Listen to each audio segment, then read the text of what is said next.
Magandang araw mga bata, narito ang ating aralin sa Makabansa Quarter 1, Week 4 at Day 2 na tayo.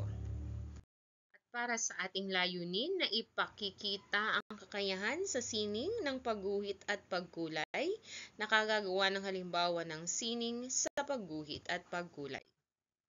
Basahin natin. Drawing, linya, kulay, hugis. So, ngayon, may napag-aralan nyo na ba nung kinder ang mga iba't ibang uri ng linya o line? So, marami tayong iba't ibang klase ng linya. Yan, meron tayong tuwid, pakurba, diagonal, putol-putol, zigzag, at paalon-alon. Magbigay ng mga bagay kung saan makita ang iba't ibang uri ng linya sa loob ng silid-aralan o sa loob ng inyong bahay. So, meron tayong tuwid. Pag tuwid, ganito. Yan. So, meron tayong pahilis, pahiga, at patayo. So, straight line yan. Ito yung linya na madalas yung nakikita. Madalas sa bintana, sa pinto, yan, sa mga grills ng inyong bahay. Yan, ito yung tuwid na linya. Meron naman tayong zigzag. Saan nyo ito makikita? Yan, maaari ito sa pagdodrawing kayo ng bundok. Diba? Yan, dodrawing kayo ng bahay. Na dikit-dikit na bahay. Meron naman tayong pakurba. Yan, curve line. Kagaya rin itong arrow na to, may pa-curve siya. Yan, pakurba. Meron din tayong paalon-alon. Kadalasan ginagamit to pag na-drawing kayo ng dagat, alon ng dagat, o kaya sa ilog. Meron din tayong tinatawag na linya na putol-putol. Yan, okay? Broken line. So, marami tayong iba't ibang klase ng linya. So, may mga kulay kayo na nakikita sa loob ng silid-aralan. So, ano-ano mga kulay na yon? Magsabi nga kayo. Ayan, may natandaan ba kayo? Kung meron, very good. Guys, kung kumuha kayo ng kahit na anong sulatan, pwedeng papel, pwedeng notebook, tapos sundan nyo tong aking sasabihin. Sige, i-post nyo muna tong video na to habang kayo ay kumukuha. Okay? Yan. So, yan. Kung nakakuha na kayo, i-play nyo ulit. Umpisa na natin. Gumawa ng dalawang tuldok. Sige nga, gumawa kayo ng dalawang tuldok dyan. Basta kung ano nasa isip nyo, gawin nyo. Ganito ba ang ginawa nyo? Ayan, sorry ha. Nahihirapan si teacher gumawa ng tuldok dito eh.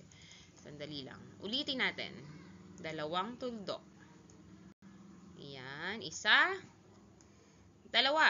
Okay, pagdugtungin ang dalawang tuldok. Sige nga, kayo nga, pagdugtungin nyo muna bago ako. Okay, ganito ba ang ginawa ninyo? Ayan, pinagdugtong natin. Ayan.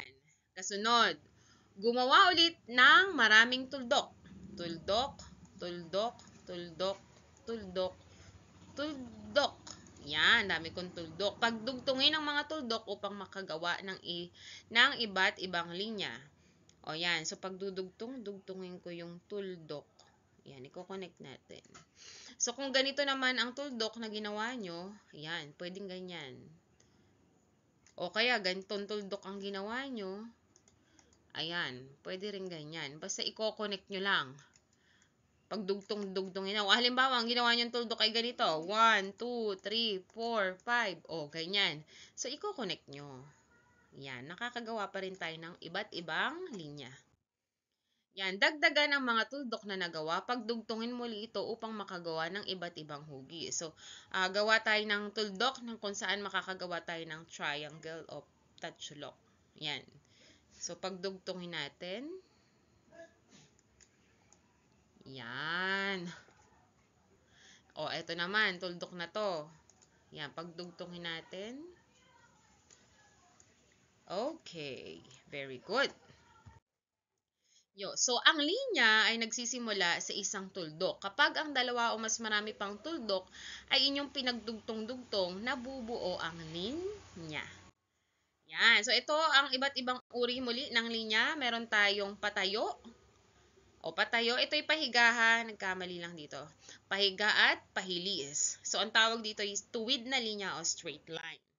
Meron din naman tayong tinatawag na pakurba, paalon-alon at pazigzag. O, tandaan, uulitin natin. Pakurba, paalon-alon at pasigzag. So, ngayon, ang drawing ay pagguhit ng larawan. Gumagamit tayo ng lapis, maaaring ballpen kapag ginagawa natin ang drawing. Ang pagpinta naman ay larawan o disenyo na iginuguhit sa pamamagitan ng kulay at brush ang ginagamit natin dito. Yung iba, pwedeng kamay. May iba't ibang uri ng pagpinta. Yung ibang mga expert na gumagamit sila ng iba't ibang way para makapagpinta. Okay, pwedeng hindi brush. Pero yung karaniwan, brush. So, ngayon, gawain 2. Ang gawain ito ay magpapakita ng kakayahan ninyo sa pagguhit at pagkulay. So, ihanda ang inyong kagamitan, lapis, pangkulay at drawing paper. Gamit ang lapis, gumuhit ng isang bagay na gustong-gusto ninyo. Maaari itong tao, hayop, prutas, kagamitan at iba pa. Okay? So, habang ginagawa nyo yan, i-post nyo ang video ito. So, maaari nyo gamitin yung mga pinag-aralan nating iba't ibang linya para makabuo ng gusto nyong i-drawing o iguhit. Pagkatapos itong iguhit, kulayan ito ng naangkop na kulay. Halimbawa, nag-drawing kayo ng araw, ano bang ikukulay sa araw? O kadalasan, dilaw. Halimbawa, nag-drawing ka ng mansanas, ano bang iguguhit sa, ikukulay sa mansanas? Pula. O, pwede ring berde kasi may berdeng mansanas. Ngayon, ibahagi sa inyong, kung nasa klase kayo, ibahagi ito sa inyong klase at kung nasa bahay kayo, ibahagi ito sa inyong kapamilya. So, ang isang batang tulad mo ay maaaring makagawa ng isang drawing gamit ang iba't ibang kulay at linya. O, gamit ang iba't ibang kulay, hugis at linya. So, ngayon, ito, hindi nyo na to gagawin ng pangkatan. Pwede nyo gawin to individually. So, iguhit ang mga bagay na makikita sa labas ng silid-aralan. Kung kayo nasa silid-aralan at kung kayo nasa tahanan, i-drawing nyo ang nakikita nyo sa inyong tahanan, sa labas ng inyong tahanan. At lagyan ito ng kulay. O, yan. Ito, puno. Maaari kayo mag-drawing ng puno, bulaklak, damo. O, pumili kayo kung gusto nyo i-drawing lahat kasi sinisipag kayo mag-drawing, pwede naman. Yan. So, ngayon, anong mga linya hugis ang mga inyong ginamit upang mabuo ang sining? O, halimbawa, sa puno, kung gumamit tayo ng curve line, yan, para mabuo yung puno. Sa bulaklak, gumamit tayo ng curve line din at saka mga tuwid na linya. At sa damo, ayan, pa-curve line din. Meron din yung mga tuwid na linya. Okay? So, ano ang nararamdaman ninyo pagkatapos yung mag-drawing? Sino ba sa inyong hilig na hilig mag-drawing? Alam ko maraming bata talaga ang hilig mag-drawing. Bibihira ang hindi. Bibihira ang hindi mahilig mag-drawing. So, ngayon, ang ating likhang sining ay dapat lamang nating ipagmalaki. So, kung nakapag-drawing kayo, ang tawag dyan ay likhang sining. So, maraming iba't ibang klase ng likhang sining. So, sabi daw dapat nyo itong ipagmalaki. O, hindi yung itatago nyo, ay nyo ipakita. Kung hindi kayo magaling, basta lagi nyo lang yung ginagawa, kayo ay mahahasa. Okay? Try and try. Practice makes perfect. Kapag lagi kayo nagdo-drawing, gaganda at gaganda ang inyong drawing habang tumatagal kasi pinapractice nyo yung sarili nyo. Okay, pagtatay, isulat ng tama kung tama ang sinasaad ng pangungusap at mali kung hindi. Sabihin nyo na lang, sa paglikha ng sining tay, gumagamit ng iba't ibang linya at hugis. Tama o mali? So, ito ay tama. Okay? Yan. Tama. Sa sining, maaaring maipakita ang talento. Sulat ko na lang ang tiya. Yan, tama. Malungkot na pakiramdam ang sining na iyong nagawa. Yan, kadalasan kapag gumagawa tayo ng sining, masaya tayo. Malito. May mga tao na nakakapag-drawing ng malungkot kasi malungkot ang nararamdaman nila. Pero habang ginagawa nila yon, nawawala yung lungkot nila kasi nailalabas nila yun sa kanilang pagguhit. Ikinahihiya ang likhang sining kung hindi maganda. O, yan. Ipakita mo sa ibang tao, lalo na dun sa magaling. Tapos, tanong ka kung anong pwede mong gawin para mapaganda yon. Okay? Kasi makakatulong sila sa'yo. Sa paggawa ng sining, marami kang maiisip na iguhit o ipinta.